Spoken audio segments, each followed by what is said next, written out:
생명이 되신 예수 그리스도께 우리가 경배드립니다. 부활절 주일 예배로 함께 모여있는 이 회중 가운데에 그 생명을 부어주시고 우리 영혼의 곳곳을 아시는 하나님께서 주의 생명의 말씀을 통하여 상한 심령들마다 또 두려워하는 심령들마다 또 좌절하는 심령들마다 세워주시고 고쳐주시옵소서. 그리스도의 능력을 원하고 또 그리스도의 임재를 원하고 그의 부활의 생명을 원합니다. 이 교회 가운데 그 생명을 부어주시고 그 생명으로 충만한 시간이 되도록 붙들어 주시옵소서. 주 예수 그리스도의 이름으로 기도합니다. 아멘.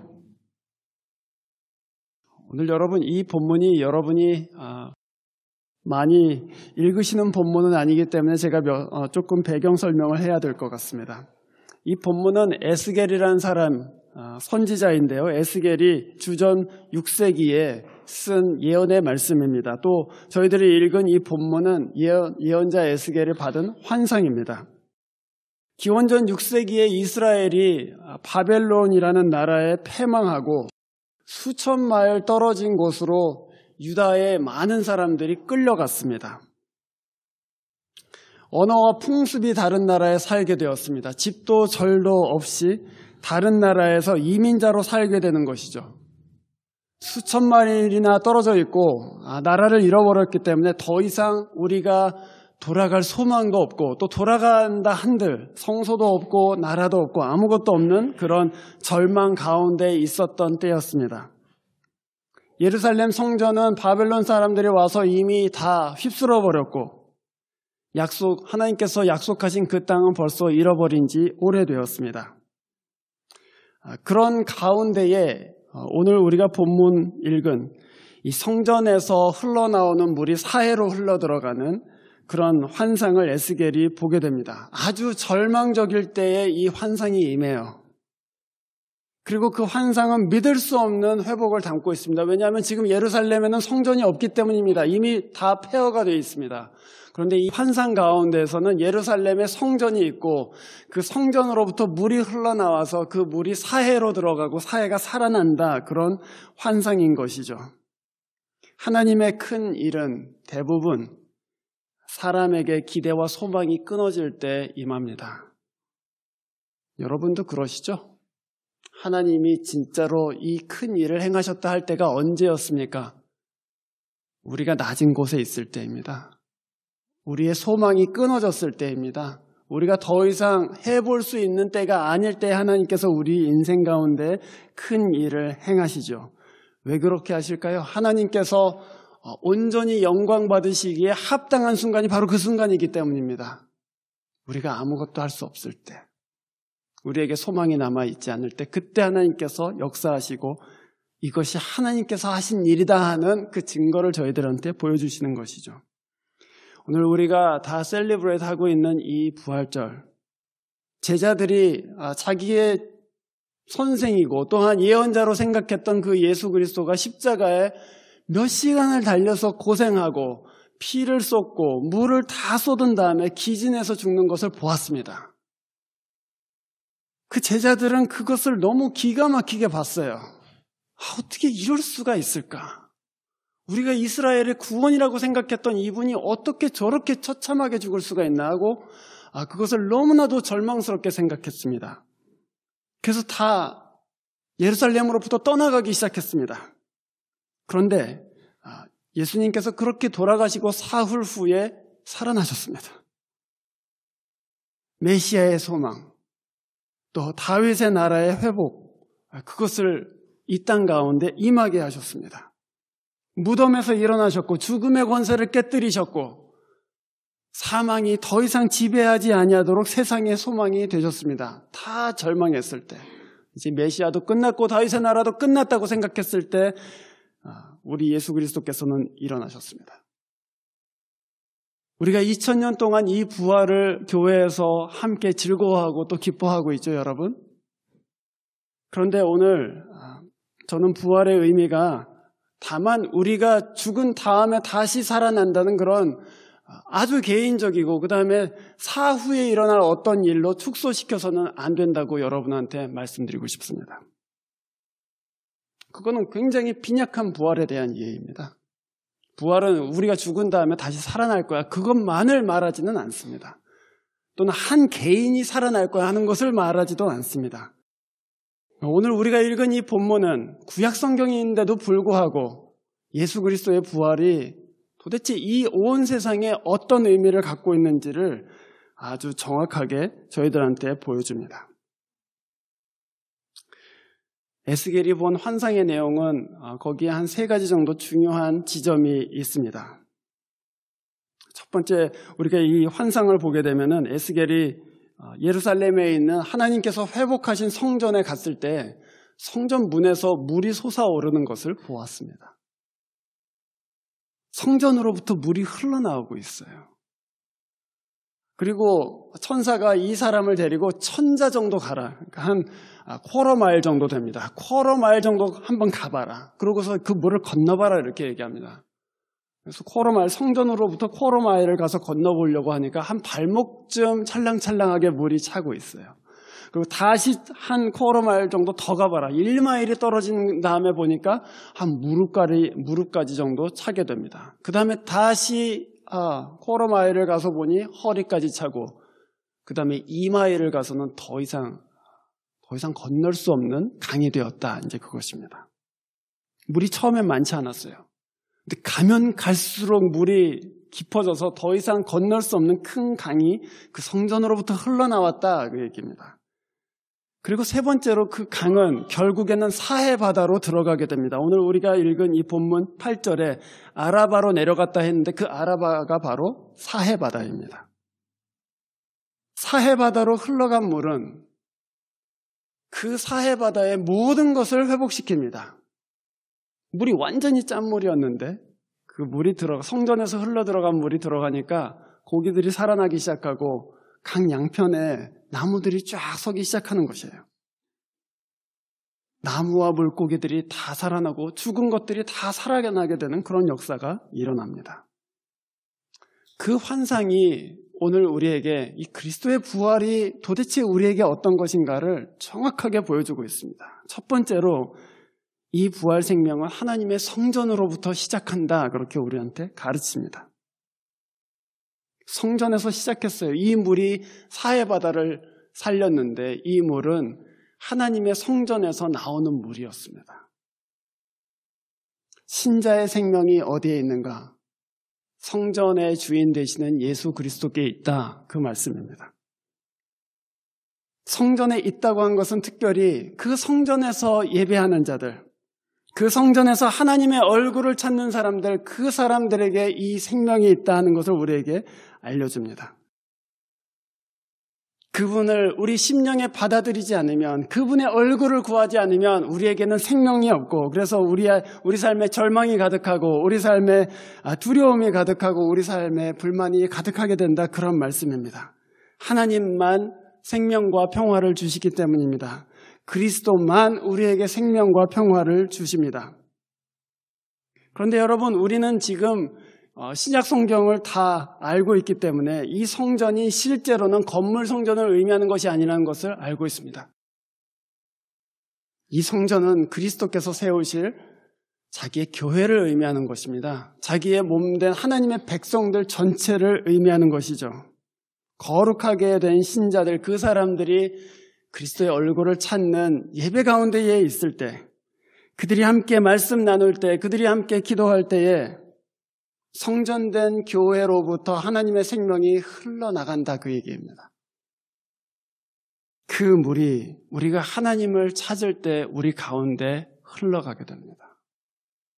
그냥 한 개인이 아니에요. 같이 예배할 때, 같이 찬송할 때, 같이 기도할 때, 그때 하나님의 생명이 이 성전으로부터 흘러나오게 됩니다.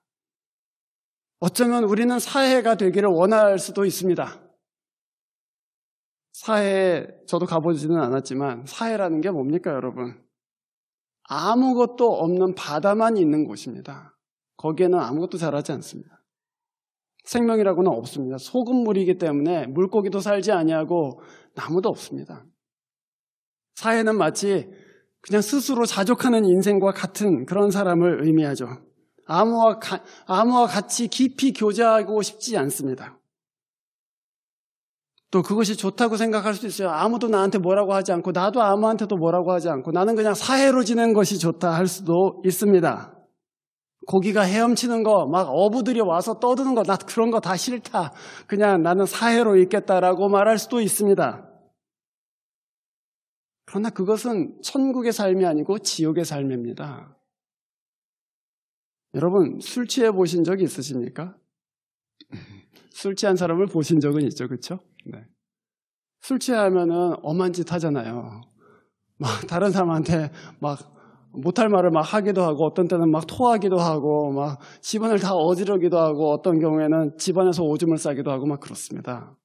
그러나 술 취한 사람은 자기가 무슨 짓을 하고 있는지 자기가 얼마나 지금 험한 짓을 하고 있는지를 모르죠. 그러나 그 사람이 깨어나면 어떻게 됩니까?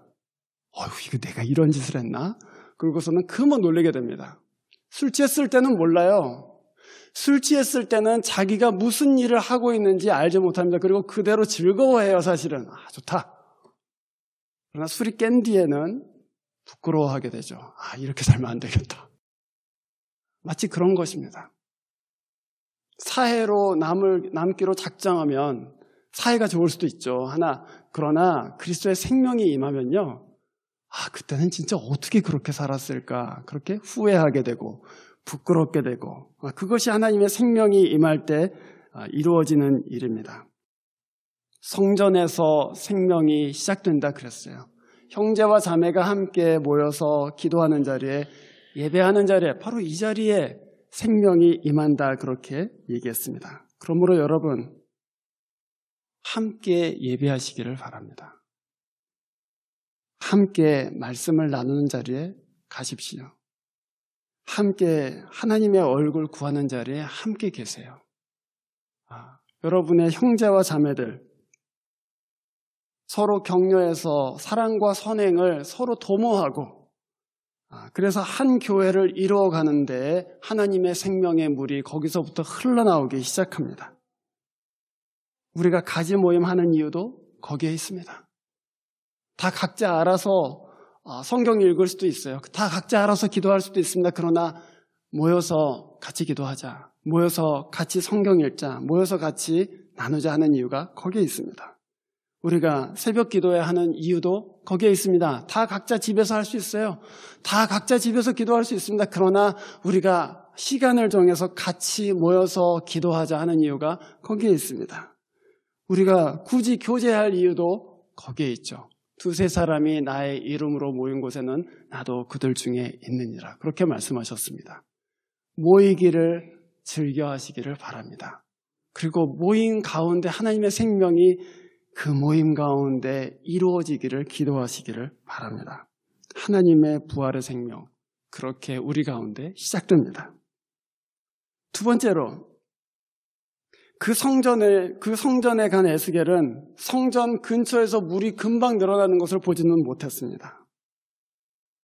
성전에서 나가는 물을 점점 따라가다 보니 물이 깊어지고 깊어지다가 더 이상 건널 수 없는 강이 됐다 그렇게 얘기했어요. 부활의 생명은 처음에는 미약하게 우리 가운데 임합니다. 그러나 우리가 그 그리스도와 함께 살면 살수록 그 생명은 신자 안에 더 깊이 들어오게 됩니다. 그래서 나중에는 우리가 감당할 수 없을 만큼 우리를 엄몰하는 바다가 되는 것이죠. 이 성전에서 흘러나오는 물은 신자가 가지고 있는 신자 안에 거하시는 성령을 의미합니다. 사실 우리는 다 짠물과 같은 사람들이에요. 짠물과 같은 사람들입니다. 그게 무슨 말이에요? 우리가 누구를 품을 만한 사람들이 아니란 얘기죠.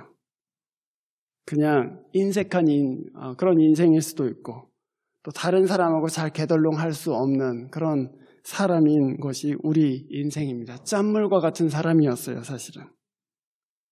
그런데 하나님께서는 그 그리스도의 부활 생명을 우리 가운데 우리가 주께로 돌아갈 때 부어주세요.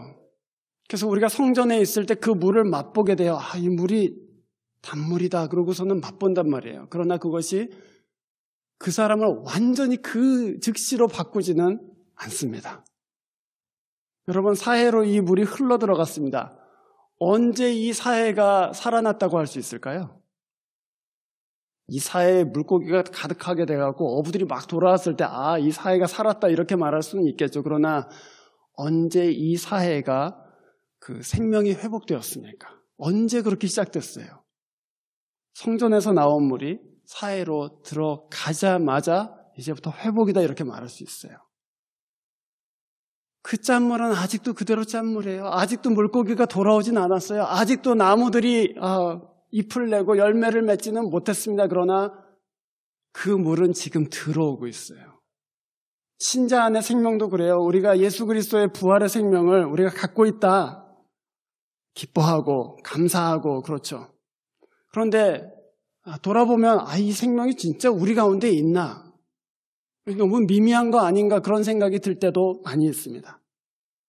예수님께서는 마태복음 13장에 천국은 마치 겨자씨와 같다 그렇게 말씀하셨습니다. 겨자씨 한 알이 지극히 작은 것이지만 신자의 마음에 심겨워져서 어느 날에는 큰 나무가 되었다. 그래서 공중의 새들이 깃들일 만큼 큰 나무가 됐다 이렇게 가르치셨습니다. 그것이 무엇을 의미합니까? 그리스도의 부활의 생명이 이 교회 가운데 이제 흘러나가기 시작해요. 그리고 신자들이 그 부활의 생명을 받아들입니다. 그런데 말이죠, 여러분. 그 성령 안에서 그 물길을 따라가면 한 천자쯤 가면은 여러분의 인생의 발목까지 하나님의 은혜가 찰랑찰랑 할 거예요. 그러나 거기서 멈추지 마세요. 그 물길을 따라서 또 천자를 가는 거예요. 말하자면 10년을 그렇게 살아요. 예수 안에서 내가 회복되고 복음을 받아들이고 10년을 그렇게 살아보세요. 그러면은 그 은혜가 발목까지 찰랑찰랑하고 20년을 그렇게 살아요. 또 20년을 간단 말이에요. 그러면은 그 은혜가 무릎까지 찰랑찰랑하고 30년을 내가 그렇게 산다. 그리고 30년을 또 예수와 함께 동행해요. 그럼 허리까지 이제 이 물이 나를 움직이는 것 같아요. 내가 움직이는 게 아니고 물이 나를 움직여요. 그리고 한 40년 정도 살면 주님, 정말 주님의 은혜가 저를 덮습니다. 그게 신자의 삶이에요. 갑자기 그렇게 바꾸는 사람들도 있지만 대부분은 여러분 그리스도와 함께 오랫동안 이 물길 가운데 삶으로써 그 물 가운데 삶으로써 우리 신자의 삶이 그리스도의 은혜 안에 깊이 들어가게 됩니다. 예수님께서는 요한복음 10장 10절에서 인자가 온 것은 양을 살릴 뿐만 아니라 더욱 풍성한 삶을 누리게 하기 위해서 왔다 그렇게 말씀하셨습니다.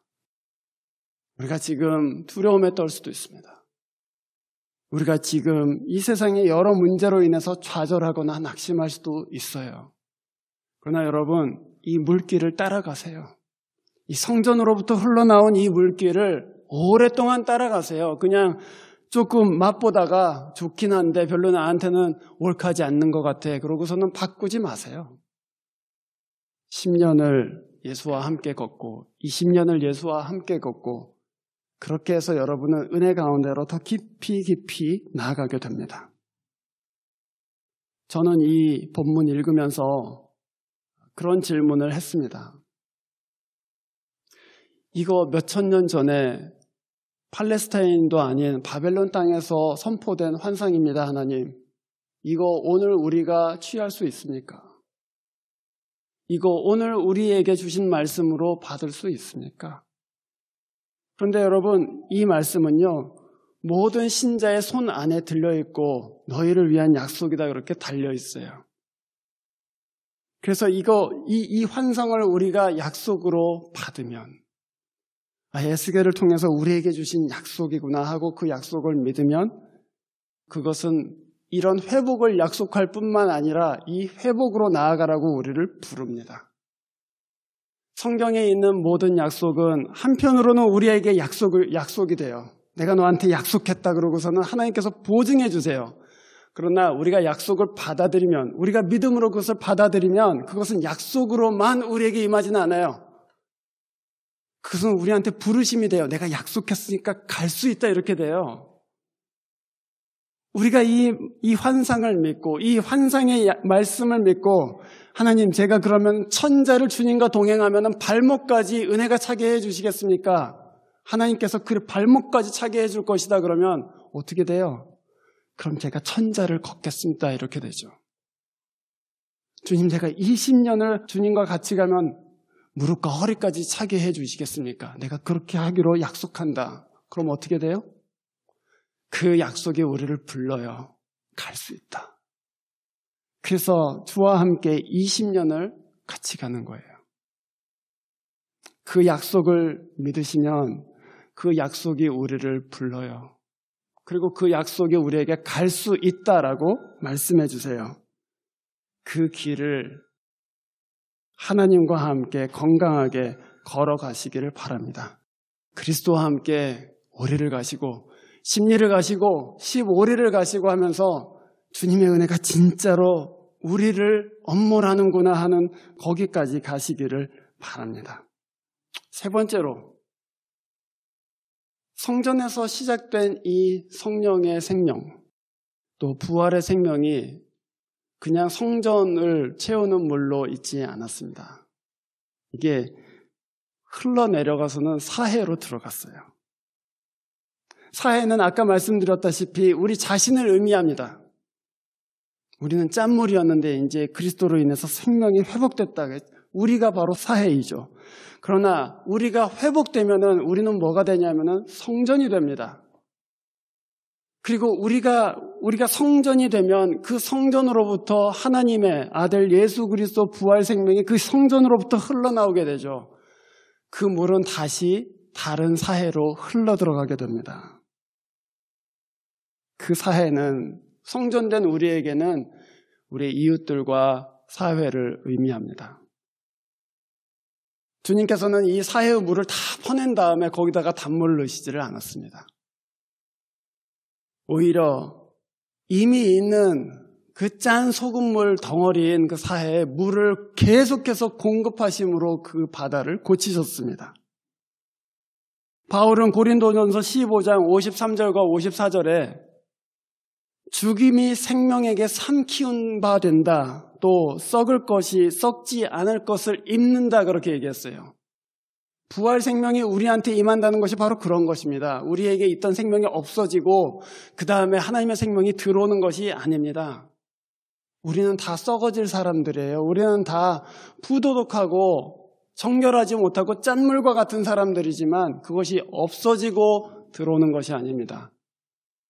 그 물이 들어오고 들어와서 우리가 단물이 되는 것이죠. 그래서 예수와 함께 걸으면 걸을수록 그 단물이 되어가는 것입니다.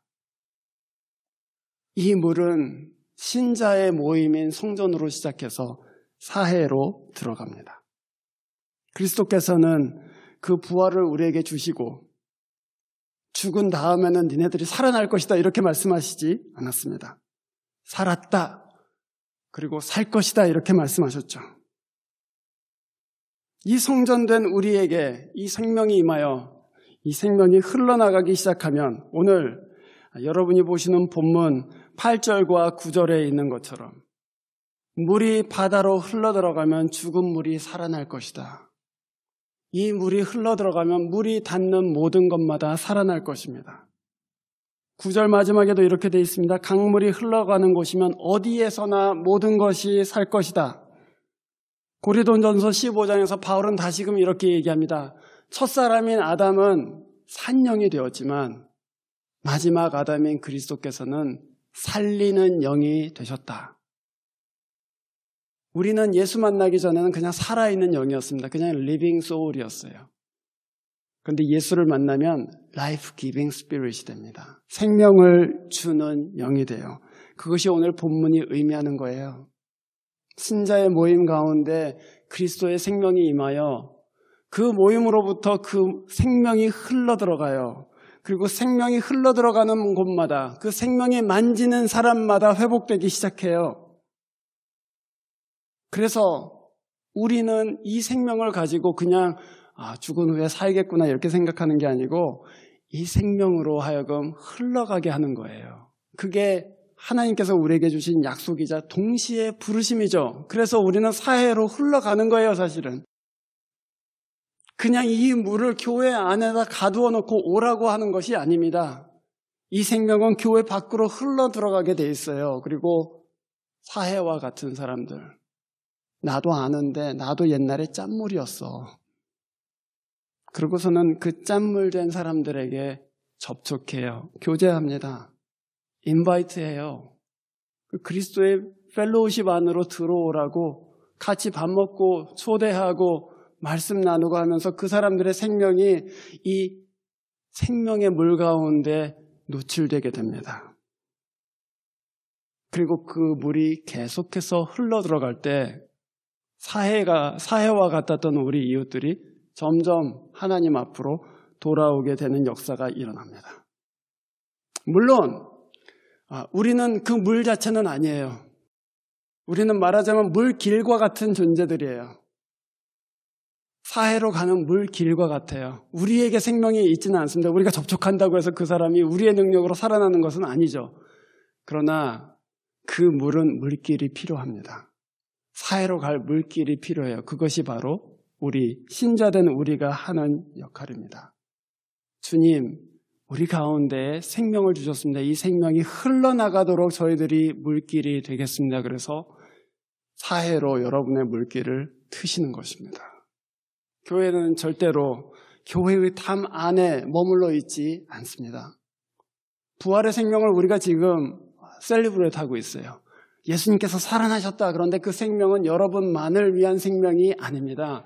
그 생명은 흘러나가기 위해서 이 교회에 부어주신 생명입니다. 그래서 그 부활의 생명은 신자들이 물길 배울 때 그 물길을 따라서 사해로 흘러들어가게 됩니다. 그래서 저는 여러분한테 믿음을 가지시라고 말씀드리기를 원합니다. 믿음을 가지십시오. 내가 살린다고 생각하면 아무한테도 접촉할 수 없습니다. 그러나 나는 그냥 물길이다. 그리고 예수님께서는 그 은혜에 접촉한 사람들을 살리실 것이다. 그것을 믿으세요. 그리고 그것이 처음에는 미약해 보일 것이다. 처음에는 발목에 찰랑찰랑 이게 물인가 싶을 정도로 그런 물길이겠지만 나중에 주님께서는 이 물이 강력하게 들어가게 해주실 것이다. 그것을 믿으십시오. 그리고 그 믿음 가운데 사해로 물길을 트세요. 주님이 우리에게 주신 이 부활의 생명은 우리만을 위한 것이 아닙니다. 우리 주변에 있는 사해를 위해서 주님께서 교회에 베풀어 주신 것입니다.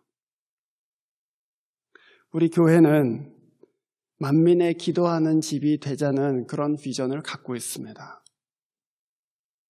우리 인생에 그와 같은 약속이 있어요. 만민의 기도하는 집, 그거 이사야 56장에서 나온 말씀입니다.